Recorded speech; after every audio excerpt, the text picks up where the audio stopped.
Gregory Turner is one of the members of our church, and I think he's one of the grandchild of Mother Turner. And on behalf of our pastor's wife, she's here, and we are here to celebrate with your brother, and to just let you know that our pastor really appreciate Brother Gregory, and but he's one of pastor's kind of buddy, you know. Brother Gregory is, and we could see where he gets it from. So on behalf of my pastor, I just want to say condolences to the family, and we do pray and hope that you will not just listen to what Granny says, but that you will live to meet her in heaven. Because that's what's her ultimate goal. And she has accomplished her job. It's your time to do your job. God bless you.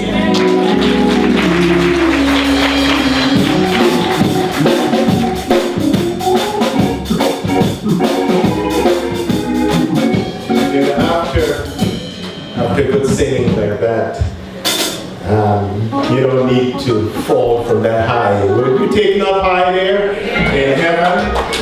Come on, give it praise. Yes. That's what heaven means. It's like I was transcended to that dimension as you sang about heaven, and I heard all the wonderful commentaries on the life of waveny Turner. I like the millennials that came up here. When a woman elicits such commentaries from the millennials who don't usually say anything a lot, you know she was a good woman. I like the phrase that was used by that millennial that said she was a goddess. And I know what he meant. She doesn't belong here. She came from somewhere, and she belongs there.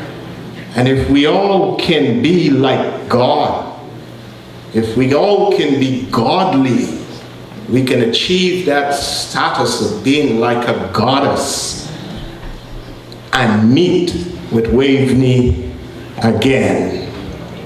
But yet, in spite of all the positivity that I feel here, I know that there are some of you who are experiencing some sense of loss. I know when Jackie called me and told me that Mom had expired, there were tears in her eyes, you know, I can hear the tears. And so I want to just spend a moment or two telling you how you can cope with loss. How you can cope with loss. Because death is the biggest loss to some of us. We're living in a society where loss is inevitable. I mean, just think of your own personal life, and you will know that less and loss is inevitable. The older we grow, the less we have. We have less hair. Even if you bought it, it's not yours. Less teeth. You know, the older we grow, the more the pendulum swings in the direction of less. And eventually, the biggest loss is when we die.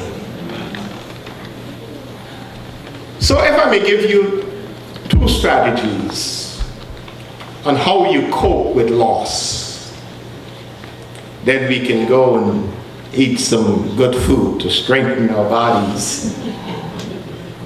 Strategy number one: count your blessings and not your loss. See, we have a tendency to focus on the loss. But how if if we just change our strategy and we begin to think of the blessings? Count the blessing of having waveny for all of your life and all of her life. Amen. Count the blessing of never having to go to bed hungry. And I heard that the Turners can eat. You lie. You know, and you've had this wonderful woman for all of your life, and all of her life. Sometimes, you know, kids grow up and are orphaned because parents die off and leave them with no one to help them. But you had this wonderful woman. That's a blessing. Count the blessing that she left such a wonderful legacy, and all you beautiful Turners and grandchildren. What a blessing. The world is a nicer place because of Waveny Turner. And I want to live with that beautiful thought in mind.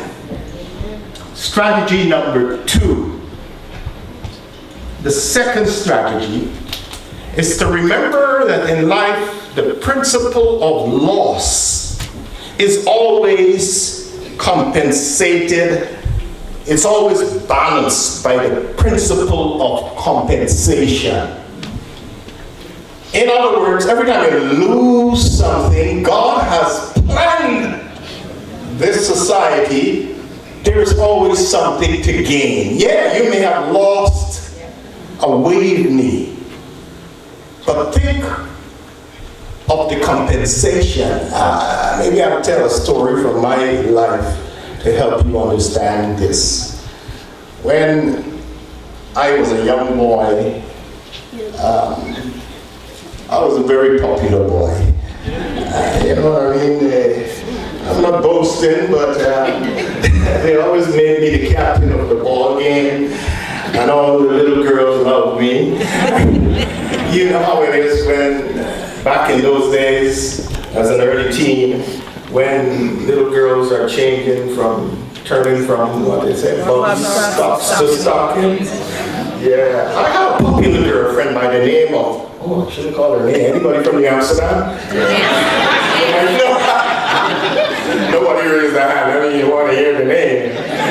I had a popular girlfriend by the name of Hulda, and she was lovely to behold, you know, well put together. And one day, Hulda dumped me.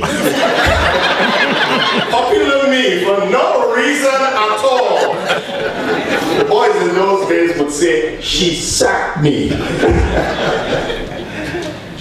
And when Hulda Julian sacked me, she took the E out of my ego.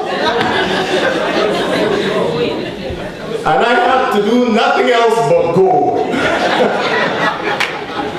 I was terribly embarrassed because I was so popular. You understand, don't you?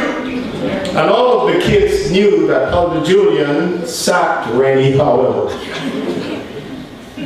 And I thought that was the end. And if I didn't have loving sisters, I grew up with 9 sisters who understood the folly of teenage hearts, I would have been in real trouble after Hulda left me.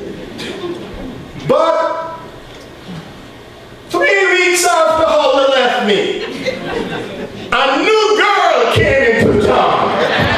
Woo! And that changed everything for me. She moved into town and she started attending that church that I was going to in New Amsterdam. Her name was Natalie.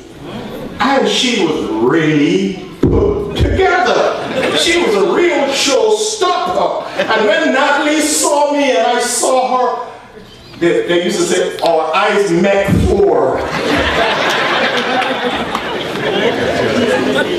And I could tell the way her eyes lit up that she was gonna be mine. We became girlfriend and boyfriend, and Natalie was the prettiest cutest little thing in that church. And every weekend when we went to church, Natalie and I used to sit in a place where Huldah could see us together. Now you understand what I'm saying? The principle of loss was compensated by the principle of compensation. I'm saying in that situation, I was the beneficiary of that principle. I lost Huldah, but I got Natalie. Are you listening to me? Now in the realm of the spirit, that ultimately is what counts. I want you to know for every Huldah that you lose, there's an Natalie. In the area of transcendent values, where you talk about God and His providence, when you lose something for the sake of God, then prepare your soul for a great big blessing. But your major has to be on Jesus Christ. It has to be. Jesus said in Matthew 19:29, and everyone that hath forsaken father and brethren and sisters and father and mother or children or lands for my name's sake shall receive 100-fold and inherit everlasting life. Wow. Isn't that the best bargain possible? When you learn this principle of compensation, you don't mind living with less for Christ's sake, because you know that reimbursement is sure to come your way. And Paul says all that matters is gaining Jesus Christ. He said, I suffered the loss of all things. But he says all that matters is gaining Jesus Christ. When Jesus was here on earth, He demonstrated the greatest compensation for death. That is resurrection. And He says, I am the resurrection and the life. And when He was here, His best friend, His good friend, Lazarus died, and His sisters, thought if Jesus was doing His part, He would not have died. And when Jesus came on the scene, it was 4 days after. But time is not important in that dimension. Remember I told you that? Time and miles is not important. As a matter of fact, when Jesus arrived on the scene, the disciples sought to yank Him away from the stench of death. They said, Master, He stinketh. Yep. But Jesus, the Bible says, went toward the tomb. And He said, and by the way, if Jesus were here, waveny would not be dead. Because death cannot stay dormant in the presence of the life giver. I like to have Jesus around. Jesus never went to any funeral, because every funeral He went to, He broke up. And so He said, Lazarus, come forth. The old preachers used to say, it's a good thing He spoke with specificity. If He had just said, come forth, every dead person from righteous Abel down to the last man that died would have come forth. So He spoke with specificity, and He said, Lazarus! And He had to shout, because in those days they placed people down in a cave, 50 feet more or less in the ground. So Jesus raised His voice and said, Lazarus, come forth! And even though those ears had begun to decay and worms were squirming through His head, those decaying ears heard the decibels of a caring Creator, and Lazarus got up. He got up and He came out of the grove, because Jesus is the resurrection and the life. And if you only know what I know, you will plan for that compensation called resurrection. If you only know what I know, Jesus Christ is the victor over death. If you only know what I know, only Jesus can trade your earthly house for a heavenly house. If you only know what I know. Let me close with one more statement. story. A little boy liked to buy books about his favorite sheriff. He loved to read about the sheriff because every time there's an encounter between the crooks and the sheriff had the upper hand. He would defeat the criminals and throw them in jail, and everybody in town would clap their hands and praise the sheriff. And so he saved his money and bought this book about his favorite sheriff. But this book was a little different. And he was there in his room reading the book. And his father in the next bedroom would hear him every now and again say, "If you only knew what I know." And it was going late into the night, beyond his bedtime. So the father came over and knocked on his door, opened up and said, "Son, what's the matter?" He said, "Oh, okay, Daddy, I can go to sleep." No, son. What's this you've been saying? If you only knew what I know, who are you talking to?" He said, "Oh, Daddy, I can explain." He said, "You see, I've been reading this book about my favorite sheriff. And you know, Daddy, in all the books, the sheriff is always the winner. But this book, Daddy, was different.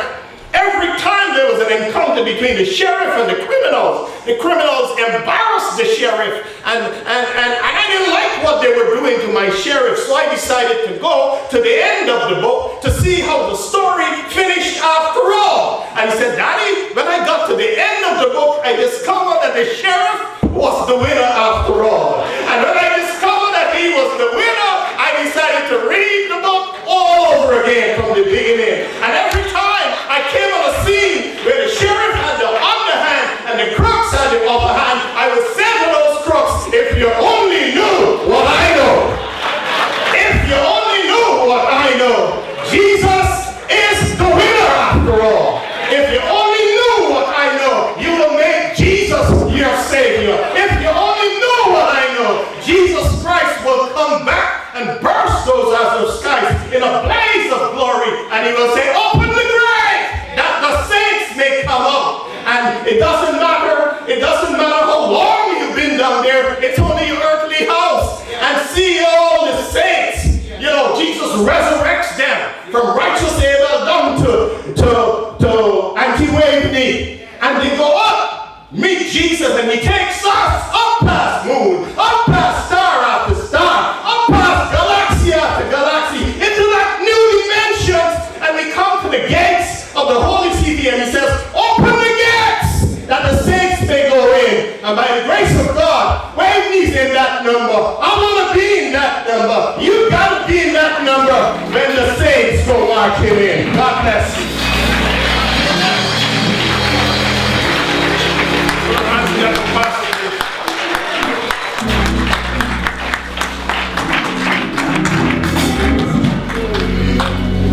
For those words, my friends, those are the encouraging and uplifting words, we join together with the singing of a new song, When We All Get to Heaven.